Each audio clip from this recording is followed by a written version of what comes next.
Good evening. Good evening, sir. Good evening, sir. Good evening. Good evening. Good evening, sir. Good evening.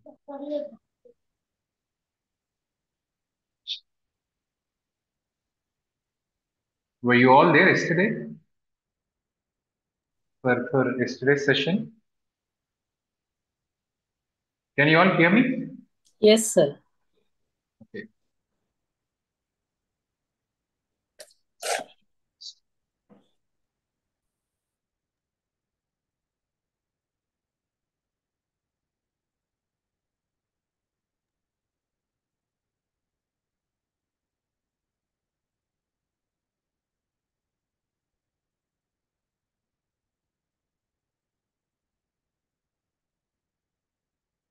Okay. Can you all see this? Yes, sir. Okay. Good evening, sir. Yeah. Good evening. Good evening. Evaru Gandhi.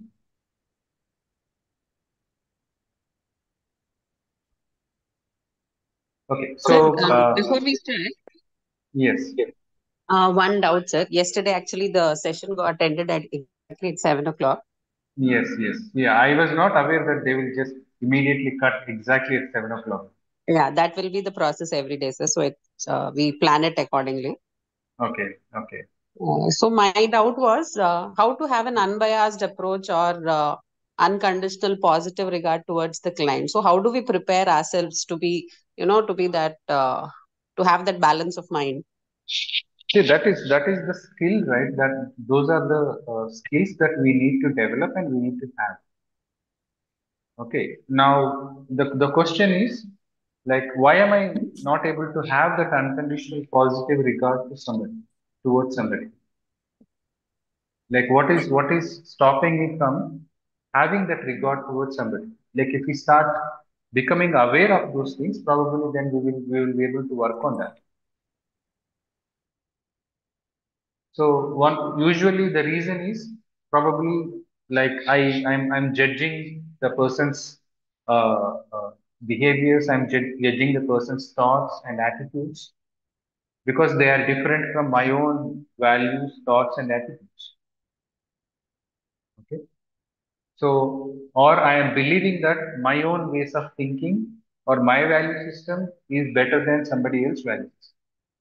So that is why it happens.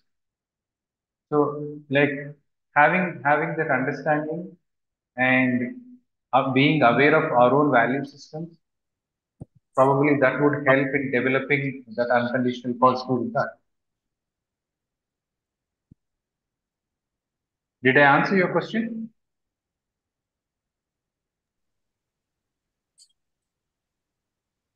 Okay, so probably to help you probably answer that question, I'll show you how like when we respond to somebody's statement, uh, like our responses would indicate different intentions.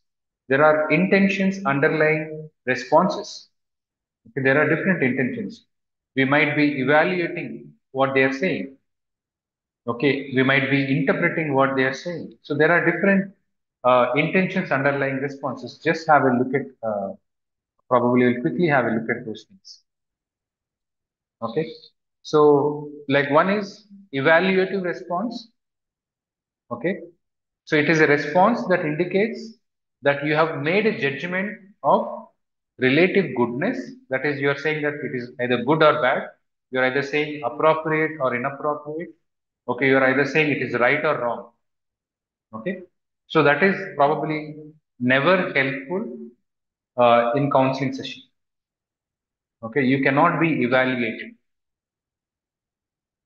Okay, and probably you might help the client evaluate their own approaches by like developing their or facilitating their awareness.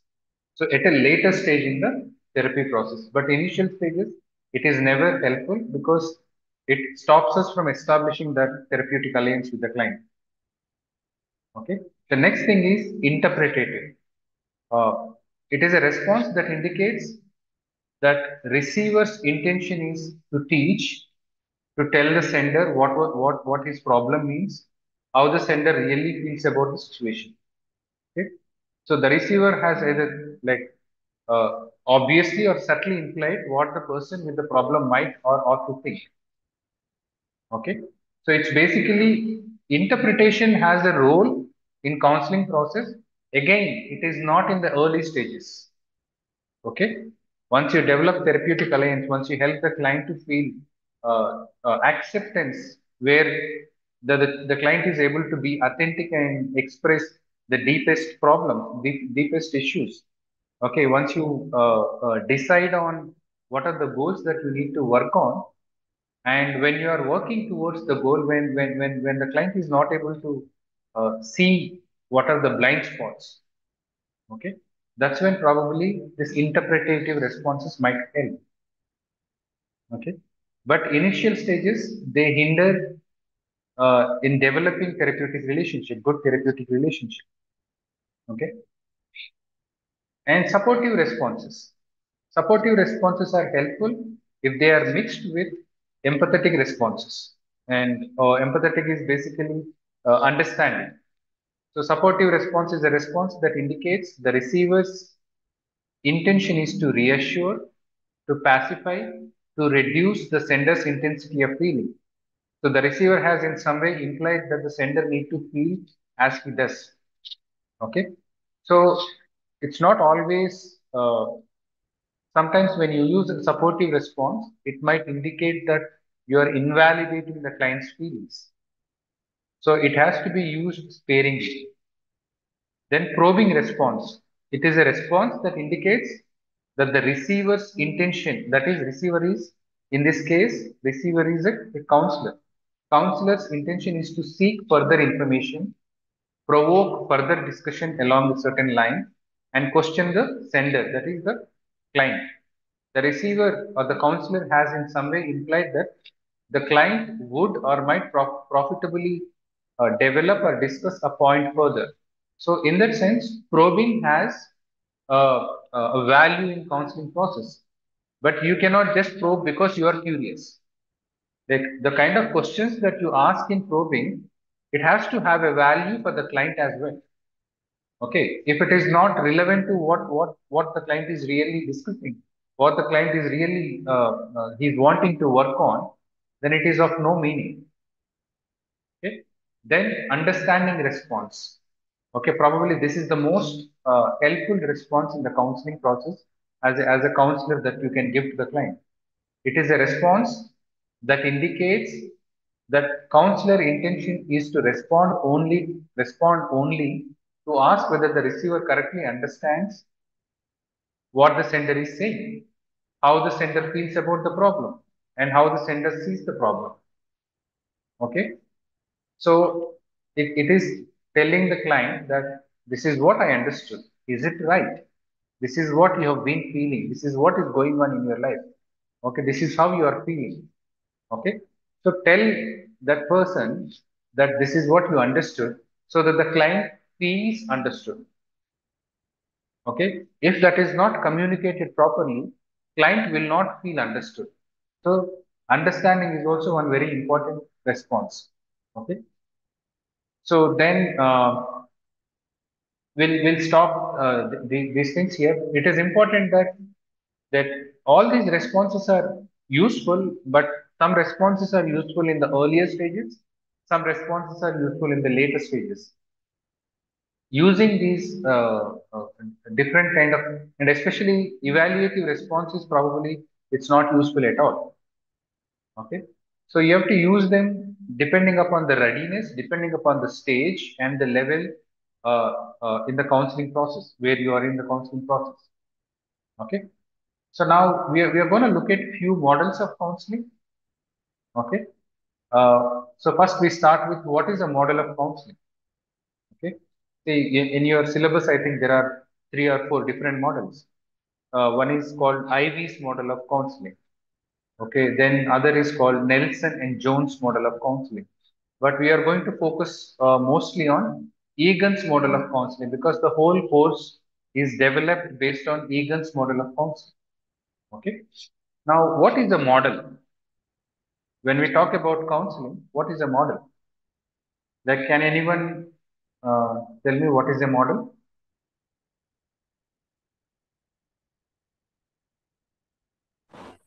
Sir, I will attempt, sir. There is a structure, step by step, in any procedure that that may be taken as a standard, and within that structure, the counselor will induce his ways and means of counseling. Yes, wonderful, wonderful. So, It's only a layman's attempt, sir. I'm sorry. no. That's right. That's right. Like, so there's no right or wrong responses. We are learning here, right? And I really appreciate you for attempting that. Okay. And now whatever I said just now, I really appreciate you for attempting that. That statement is called a supportive response. Okay. This would encourage the client to speak more about the things that probably he's holding back.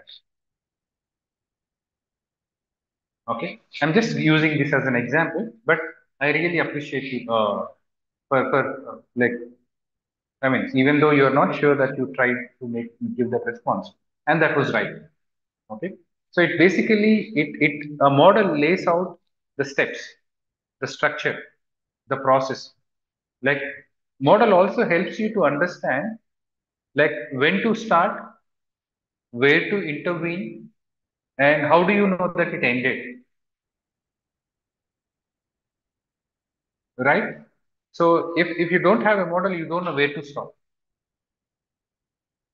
what to focus on. Okay. So that is why it is good to have a model, but there are many models. And models are not necessarily based on any theory. Okay, they are based on usually experiential knowledge.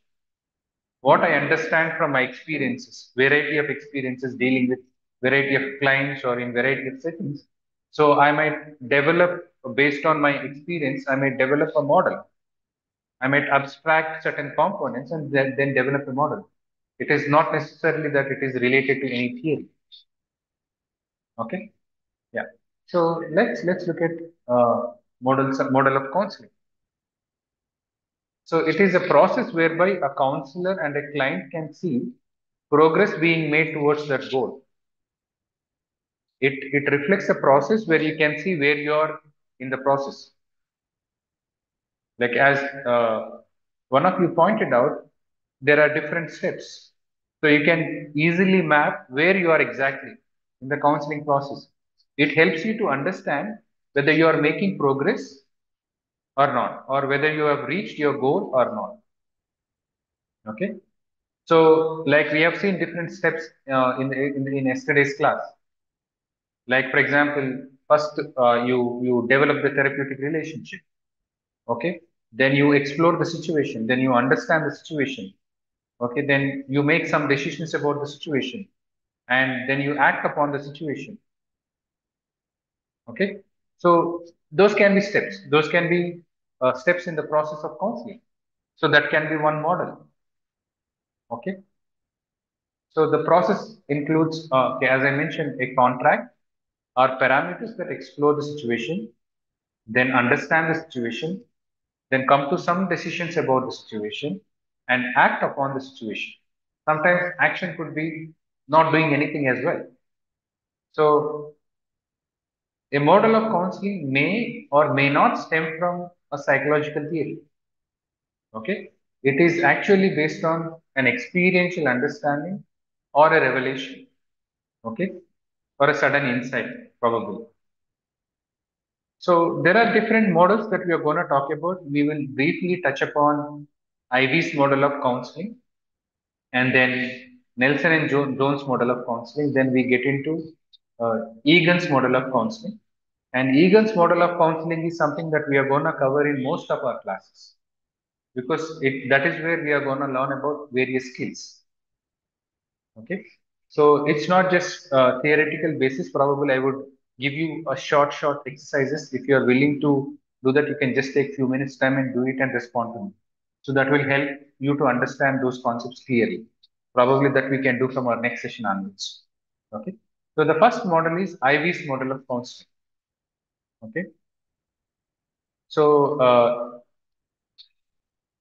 Ivy basically he was a prominent figure in the field of counseling psychology and made significant contributions through his research and scholarship. Okay, and he talked about uh, four cognitive and emotional styles that clients may perceive their experiences through. Okay, so for example, first one is sensory motor style.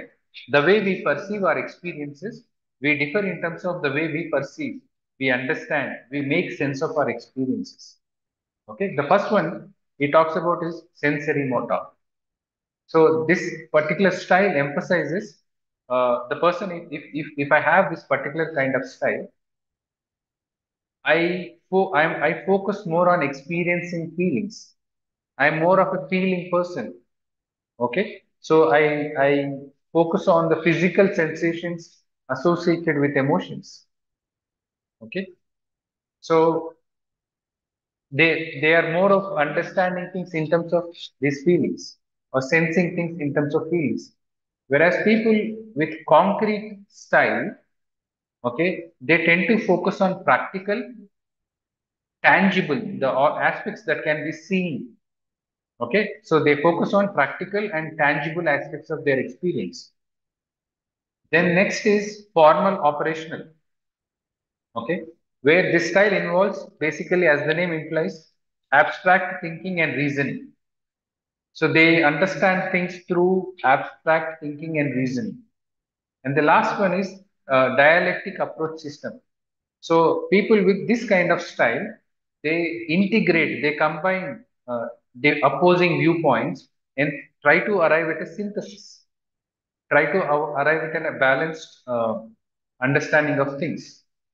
Okay, so it is important to, probably it is helpful to understand what is your client's style of perception, because accordingly you can probably choose your intervention style, the way you talk to him, or in particular what stage in the process of counseling that they are in.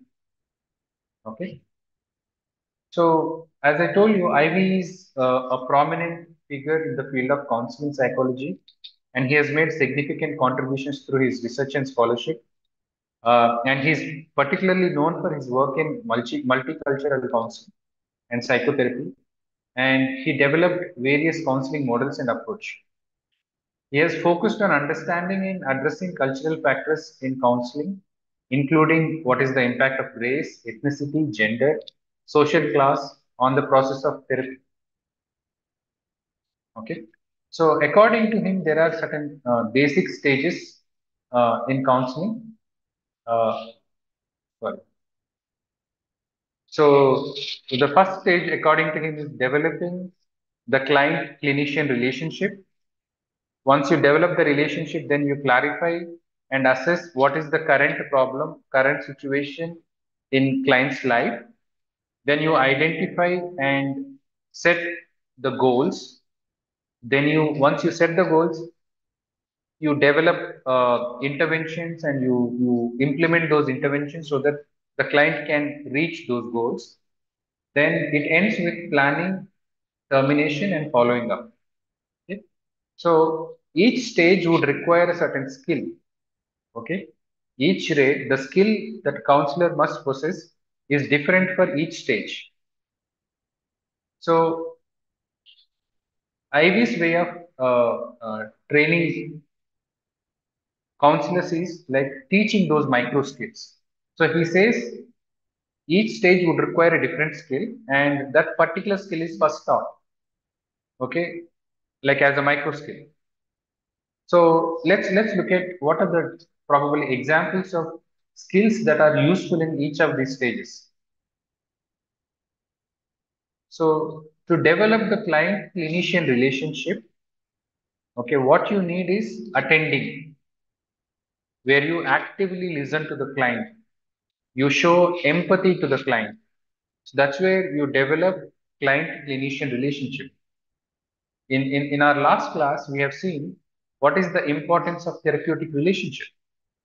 So the first stage is focused on developing the client clinician relationship. The next stage is clarifying and assessing the present problem or situation, where this questioning or probing along with attending is really helpful. Okay, so then there are open-ended questions, there are closed-ended questions. Okay, there are probably cues that you give to the clients, or probably sometimes supportive responses that you can give in this phase.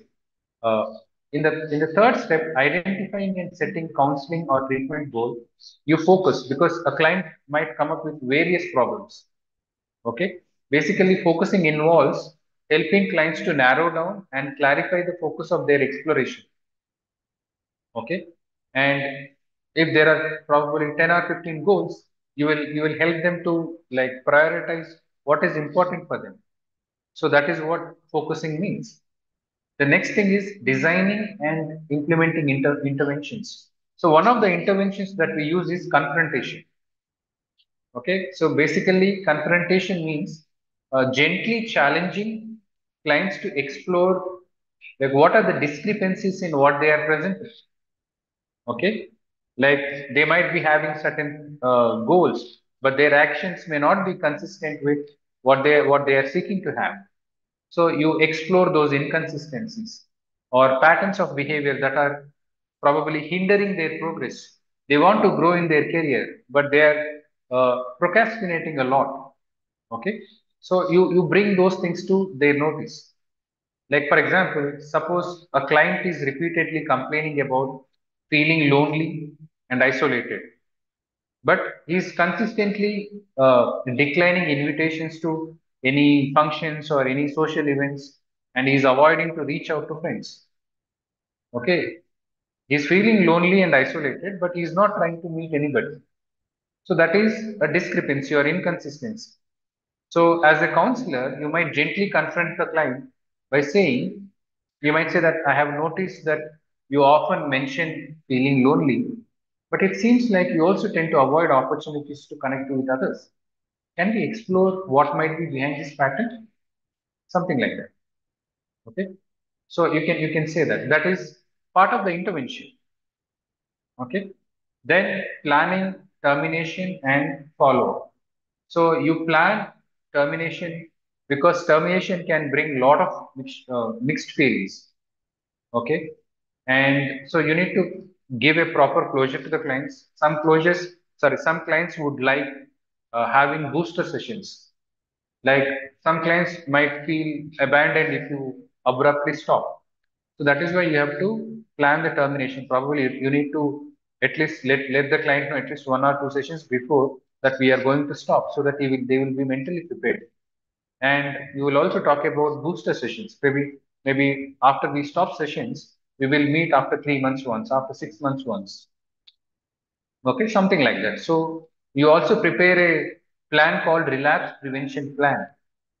Okay, if at all you face challenges, if you again face similar issues, how are you going to deal with that? Okay, so be aware of those things. So that's how you prepare the client. So basically, the idea here in this model is identify different stages and identify the skills that are needed in each stage and teach those micro skills. Okay, so that is part of Ivy's model. Yes. And next thing is I'm going into Nelson Jones model.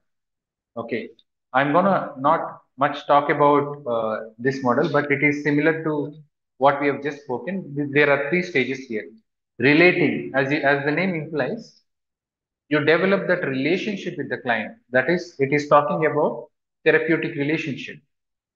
Once you develop the relationship, then you move to understanding phase, where you explore and understand the client's problem and help them also understand their problems.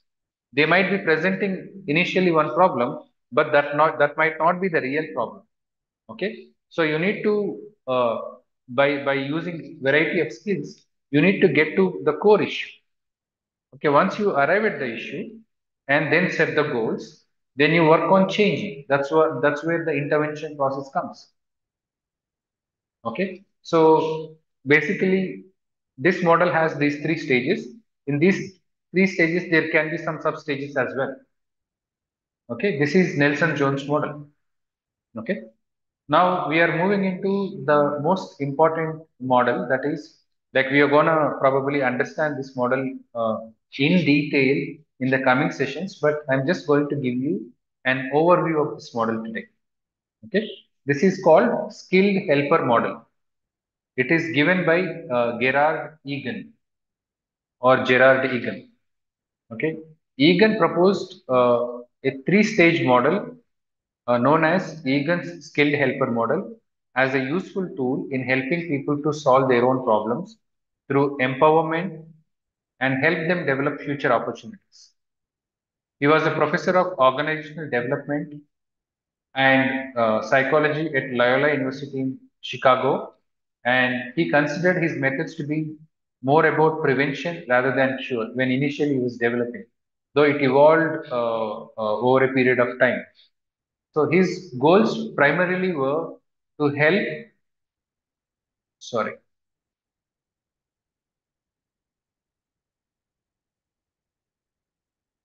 yeah. So his goals primarily were to help people manage their problems in living more effectively and develop unused opportunities more fully. Okay. So not only deal with problems, also develop unused opportunities or unused potential. Okay. Help people become better at helping themselves in their everyday lives with an emphasis on empowerment. These were the initial or fundamental goals that he had when he was developing this particular theory. Okay, this theory was based on uh, three different theoretical frameworks. So he integrated three different theoretical frameworks. They are Karpf's theory of high-level functioning helper, where this particular theory says effective helper, they possess key skills like core conditions that we discussed in our previous sessions. Key skills are empathy, concreteness, congruence, self disclosure, confrontation, immediacy. Okay, and according to this theory, these skills facilitate more effective helping relationships. So that is why, if you see in Egan's model, uh, he emphasizes skill development, not just having the theory but practicing skills. Okay. Then the second theory that on which this particular Egan's model was based on is Strong's social influence theory. Okay. Basically, according to this theory, helping involves influencing clients based on therapist's perceived attributes. Okay. So, like client perceives therapist in some way as an authority figure, as somebody who is wise, more knowledgeable. So, these attributes would influence the clients, which can be used in helping them. Okay. The influence is strongest when therapists avoid both being overly lax or overly coercive. So that when you balance that very relaxed approach or very directive approach, that's when the influence is most strongest. Okay, so this theory says therapists should adopt a collaborative, empowering, and democratic approach to maximize their influence on the clients. Okay, and the third theory on which it is based is Albert Bandura's learning theory. So, according to theory, clients acquire skills by understanding the learning process and developing self-efficacy. The self-efficacy means that belief that I can bring these changes. Okay, belief in execution of their skills. Okay, and this self-efficacy expectations are considered very crucial. That is, clients must believe that they can achieve their goals through learning new behaviors. Okay, so that is part of the self-efficacy. Now let's look at the model. So this is a three-stage model. Okay. So this is the overview of the model. I think this particular picture is also given in your material as well, I guess. Okay. So in stage one, again, there are three levels. In stage two, there are three levels. In stage three, there are three levels. And each stage and each level requires a certain skill. Okay. For example, in Egan's model, Egan talks about two levels of empathy. He talks about something called basic empathy, something called advanced empathy. So basic empathy is primarily used in stage one, whereas advanced empathy only comes during at the end of the stage two and stage three. Okay, so he differentiates between what is basic empathy and what is advanced empathy. So we are going to talk about uh, empathy in detail, and we are going to do very small exercises as well in the coming sessions. Okay. Probably we are going to talk about all the skills that uh, uh, Egan emphasizes. Okay. So in stage one, basic idea is to understand the current scenario. That is, where is the client now? Where are you right now? Okay. What is your current situation? Okay. What is happening in your life right now? What are the issues? Okay. And stage two is the preferred scenario. That is, where do you want to go or where do you want to be? Okay, what is your preferred state? Okay, so if you reach that preferred state, then we would probably consider that you have achieved your goals, right? Okay, and so there is a current state, there is a preferred state. So how can you reach from this preferred state, sorry, current state to the preferred state? So that is where the stage three comes. That's where you develop an action plan. Okay. So how am I going to get what I want or what I need? Okay. As you can see in the picture, stage one is what I have right now. What is my current situation right now? Stage two is what I want or what I need. Okay. Where do I want to be? And stage three is how am I going to get what I want or what I need or where I want to go? Okay. That is the stage three. So accordingly, you will use skills to explore those goals. Okay.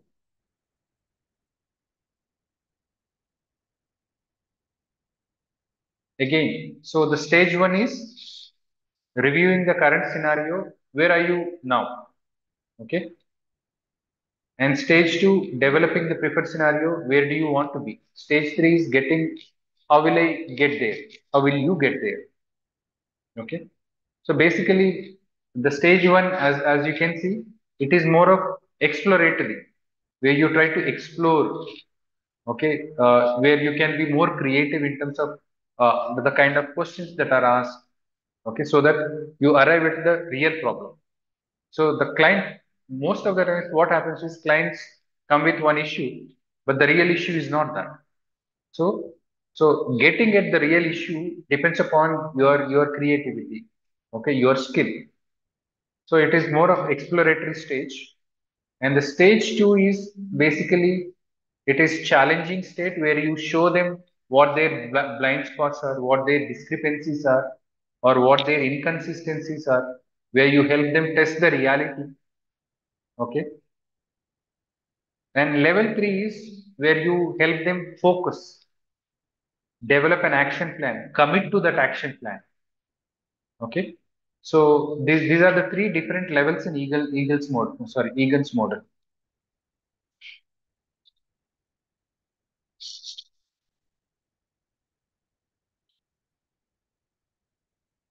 Okay, so we are going to briefly look at each of those stages again with sub levels or sub stages. Okay, the first stage is where are you now?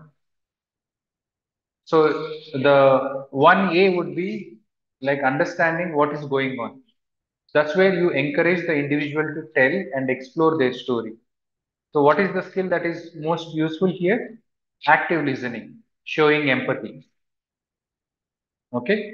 And blind spots, what is really going on? So, as I said, initial stories, what they present to you, you just actively listen. But when you want to uncover blind spots, you're also asking certain probing questions, exploring or helping the client to see the blind spots in their narration, see the gaps in their perception, so that they can understand what is the real problem, what the real problem is. Okay. And then you ask a question when you understand if this is the real problem, what do you really want? Okay. So that's when you slowly start to help them develop what their goals are. Okay. Where do they want to, where do you want them to put their focus on? Okay. That is stage one. Then stage two, where do you want to be? So don't worry, we are going to talk about these stages at length as well. Stage two, where do you want to be? So one of the sub stages is possibilities. So ideally, where do you want to be instead of being here right now, in relation to your current situation? So that's where you encourage the individual to broaden their perspective, be imaginative, see that there are other possibilities. There are many possibilities. Okay.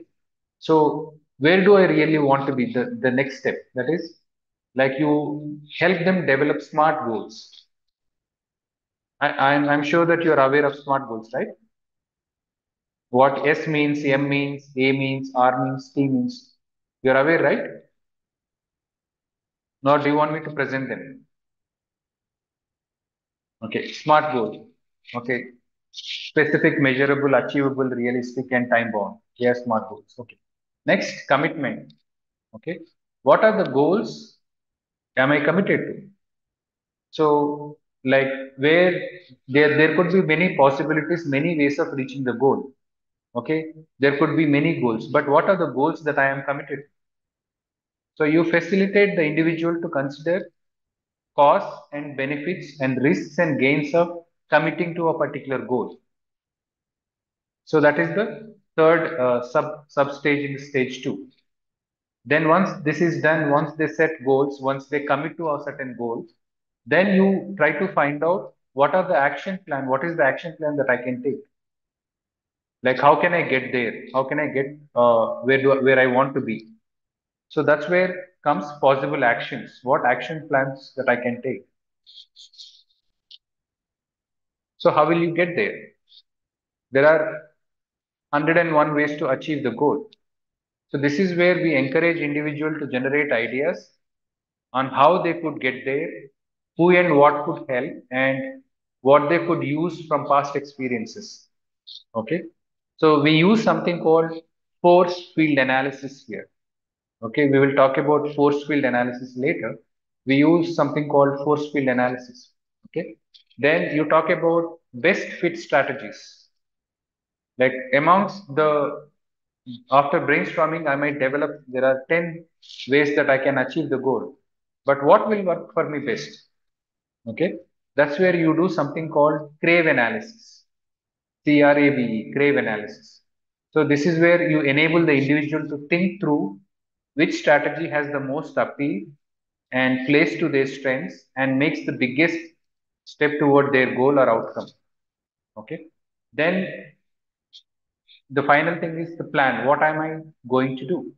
Facilitating the individual to commit to action and consider the steps that are required and prioritize and allocate time and resources to execute that. So that's where planning is. So it starts with, where am I right now? The second stage is, where do I want to go? Where do I want to be? And third stage is, how can I get there? So accordingly, you have different sub stages in that, and each sub stage has a set of skills that are required. Okay. So then again, as I mentioned, we use variety of other techniques to help them develop these things. So I think probably I have a slide on smart goals. I'll just display that. So this is for smart goals. where you help them develop goals which are specific, not very general, but specific, which are measurable. Okay, measurable because if you can measure, then only see whether you then only you can see whether you are progressing or not. And it must be achievable. That is achievable. It should not be unrealistic. Okay, it should be achievable in a given period of time, and it must be reasonable as well. Then R for relevant, like, so it should be relevant to your value system. It should be relevant to your goal, okay, or your bigger purpose. Then time bound. So your goal should be achievable in a given period of time. That is what time bound is. Like, let's say within 1 month's time, I would like to reduce these many kgs of weight. Okay. So that is specific. Okay. So if you say that within 1 month's time, I'm going to reduce 20 kgs of weight, that might not be achievable. Okay. It is specific. It is measurable, but not achievable. So all those things are taken into consideration. Okay. Once you set goals, like you identify different action plans, like one goal can be achieved through many ways. Okay. But you need to understand which way is most suitable, which way is the best fit for the client. So in order to understand that, we use something called crave analysis. So what is the amount of control that I can have over this particular strategy? Okay. How relevant it is to my strategy, how appealing this particular strategy is to me. Is it in line with my value system? Okay, is it something that can happen in a particular context? Okay, that is called crave analysis. Okay, and we are going to take some examples and talk about this crave analysis and all of them in the coming sessions. Okay. Then again, summary table that I'm presenting it here in the next slide. Okay. So probably I will give an example there. In stage one, the first thing is what's going on. Okay. Imagine a person named, let's say, a person named A, who is feeling overwhelmed at work. Okay. And he has a demanding job. He has to work long hours. Okay. And he's struggling to maintain work-life balance. That's what the story that he says. Okay. Then we try to find out what's really going on. What is the story behind it? What is the real problem behind it? What he's saying is, like, I'm feeling overwhelmed. I have a demanding job. I have long hours to work. But when it comes to what's really going on, you will help them, like, probably you will help they realize that they have perfectionism, or they are fearful of disappointing other people. They are concerned about other people's opinions, okay, which are contributing to their stress, okay, and they are finding it too difficult to say no. That is the real issue. They might be presenting, I'm feeling overwhelmed, but the real issue is this, okay, why that stress is there in first place, okay. Then leveraging, that is focusing or prioritizing. So where you help A focus on the most impactful action first.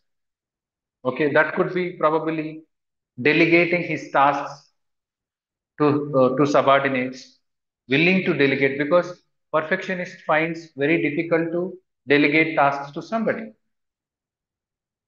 because they are not happy with others' work, or they want to be in control of everything that is going on. So they find it difficult to delegate tasks. So it could be the first thing that they might have to do in order to reduce their stress, ease their stress. Okay. And probably it also might mean they may have to attend some stress management workshop. So that is leveraging. Once that is done, you go to the stage two.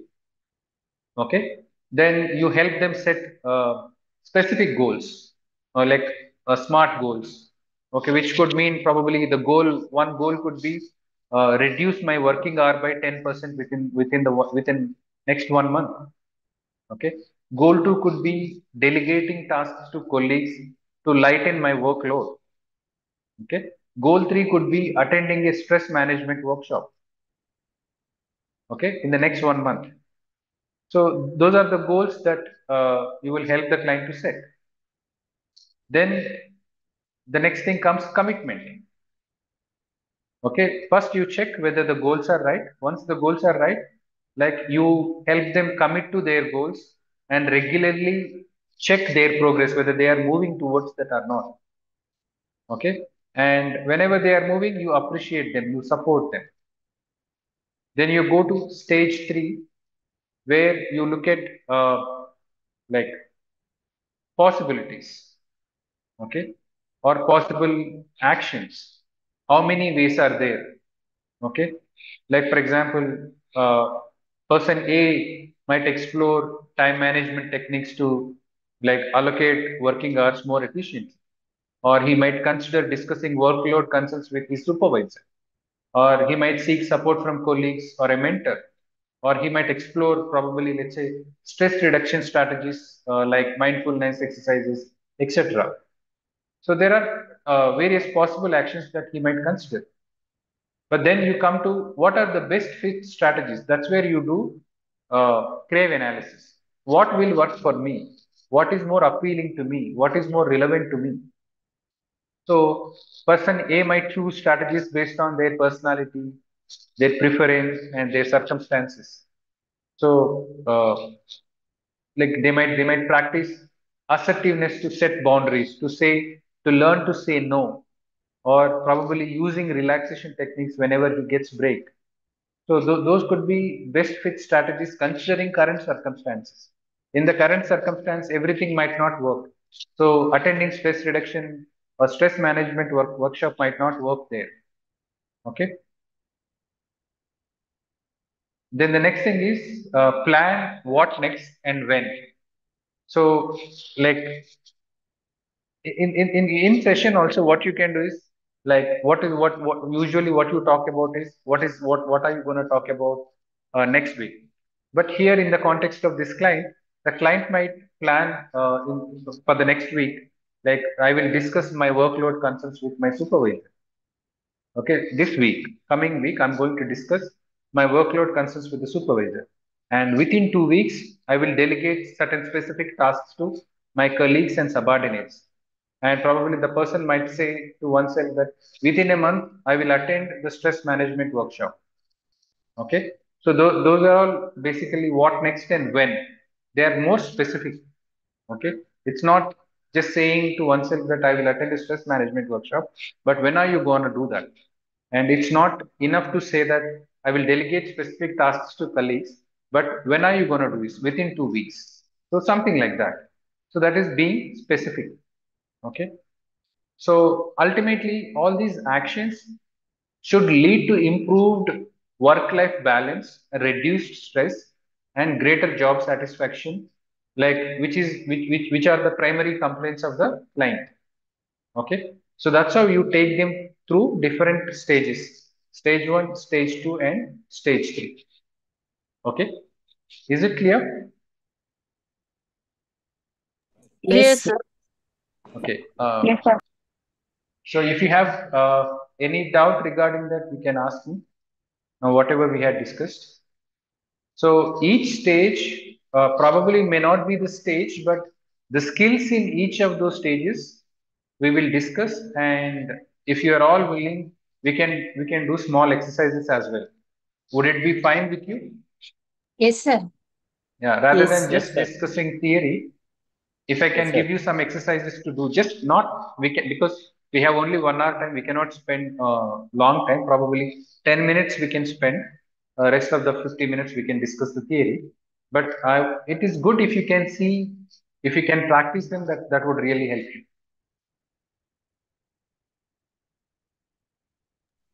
Any questions that you have?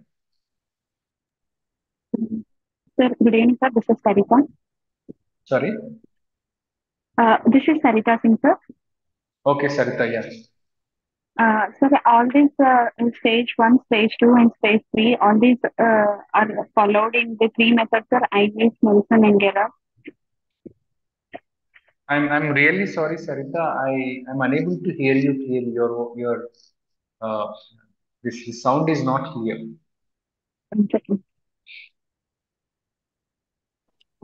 Actually, in this stage 1, stage 2, and stage 3, uh, Hmm. these methods are followed in all the 3 methods, sir. Like, Ivy's and Nelson, Gerard, all this No, no, in no, no. every method. Is No, that? no, no. These stages are specific to Egan's model. Yes, sir. Okay. These stages are part of Gerard Egan's model. Okay. Okay. In Ivy's and Nelson, this won't be this No, no. method, I right? mean, if you just put all of them side by side, all of them would Yes. look similar. Okay. There will be some overlap, but there are also differences between these models. And Egan himself says, uh, like whatever the method that he developed, there is a significant influence of Ivy's work on his methods. He is exactly not following his model, but Ivy's influence is significantly there in whatever he has developed. That's what Egan himself says in his book. But these stages is specifically given by Gerard Egan. Okay, if you just remember, just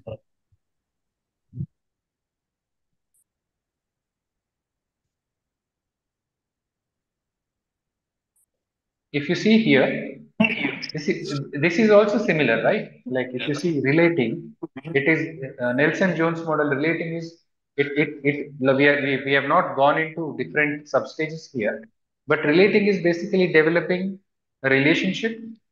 Okay, then understanding is similar to the stage 2 in Egan's model. Changing is related to the stage 3 in Egan's model. Okay, but when you go to uh, uh, Ivy's model, there are 5 stages he's talking about. But Ivy is most concerned about not stages, but the skills, developing micro skills. Okay, because his theory is based on. Uh, sorry.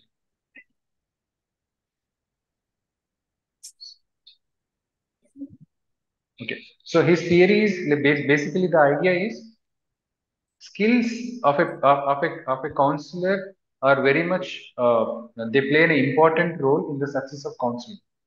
So that he focuses on developing those micro skills. Okay, that's where the skills part is taken by Egan, and he has incorporated the skills part in his method. So your coursework is completely based on Egan's work. That is most widely followed skills model.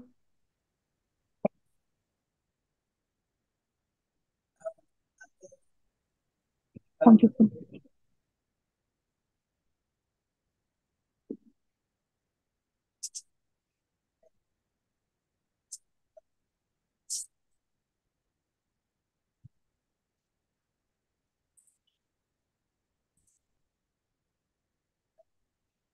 Yeah. Any other questions?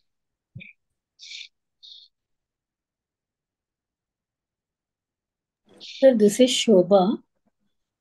Yes, Shobha. What are the minimum number of sessions a therapist plans, like for small problems like anxiety or phobias? Is there anything called the minimum number of sessions where they can plan? See, in if you talk in terms of therapy, like there is a difference between therapy and counseling, right? Yes. Therapy is for probably severe psychological problems. Okay. I mean, for Okay, counseling? more of clinical problems. Therapy, counseling is considered not for clinical problems. Okay, probably let's say adjustment issues in day-to-day life. I mean, they are also important, but they are not at a level where they are diagnosable. Okay, Okay. but anyway, there is a the distinction is blurred nowadays. The brief counseling or brief therapy is around 6 to 8 sessions. Okay. And what is the duration of each session, sir? Ideal duration? Usually somewhere between 45 minutes to 1 hour if it is individual session. And for a couple therapy and family therapy, it might go up to 90 minutes to 2 hours as well. Okay, sir.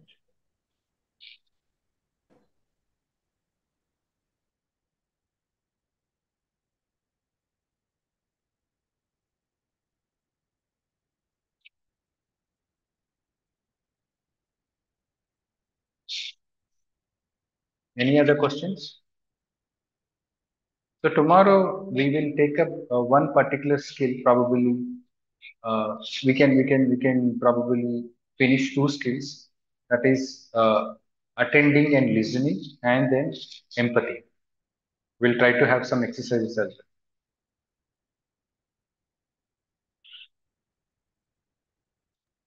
Yesterday I didn't know that it's gonna get cut exactly at 7. Like we were in the middle of the discussion, it got cut.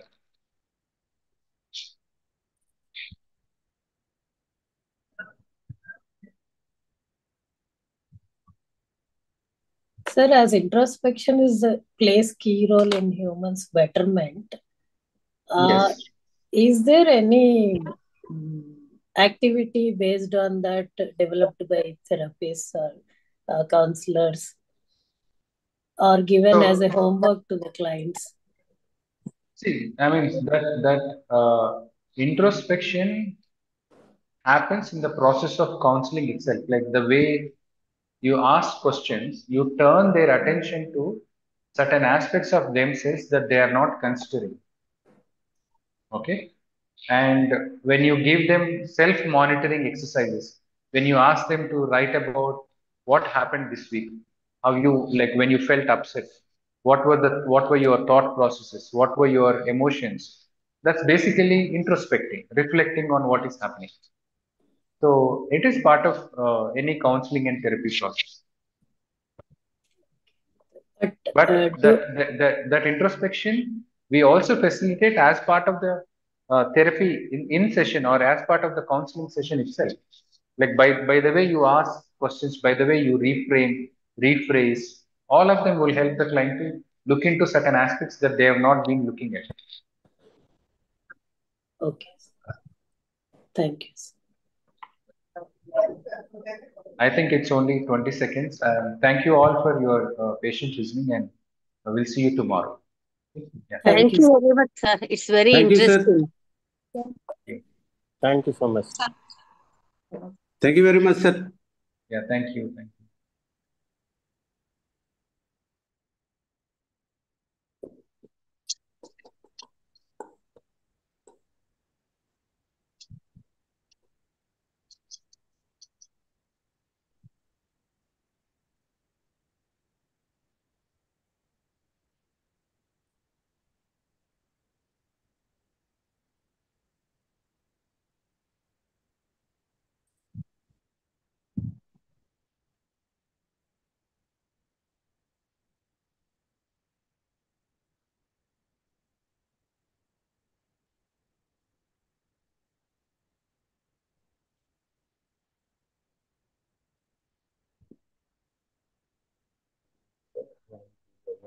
Double 776 0 101 29 factor.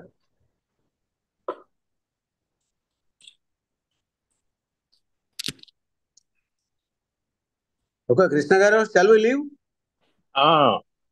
ఉండండి చూద్దాం ఎవరైనా ఏమైనా announcements చేస్తారేమో మన university వాళ్ళు చూద్దాం. చెప్పలేము. Okay అలాంటివేమైనా జరిగితే మనం మిస్ అయిపోతాం. ఓకే అండి. ఒకటి మనకు రెండింటి మీద మనం ఒకటి క్లారిఫికేషన్ అడగాలి. దీంట్లో అసైన్మెంట్స్ ఉంటాయా, ఉంటే ఎప్పుడు సబ్మిట్ చేయాలి? ప్రాక్టికల్స్ ఉంటాయా, ఉంటే ఎప్పుడు ఉండొచ్చు? నేను ఇది జనార్దన్ రెడ్డి సార్ని అడిగిన ప్రాక్టికల్స్ గురించి. మినిమం ఈ క్లాసులు అయిన తర్వాత 1 month గ్యాప్ ఉంటుండొచ్చేమో అని అన్నారు. అంతకంటే ఏం చెప్పలేదు సారు. కానీ ఆహా. అసైన్మెంట్స్ ఎప్పుడు అనేది ఒక డేట్ అడిగితే మనం ఆ పనిలో ఉండొచ్చు కదా. అవునవును. Because we have to submit assignment for all the 4 subjects.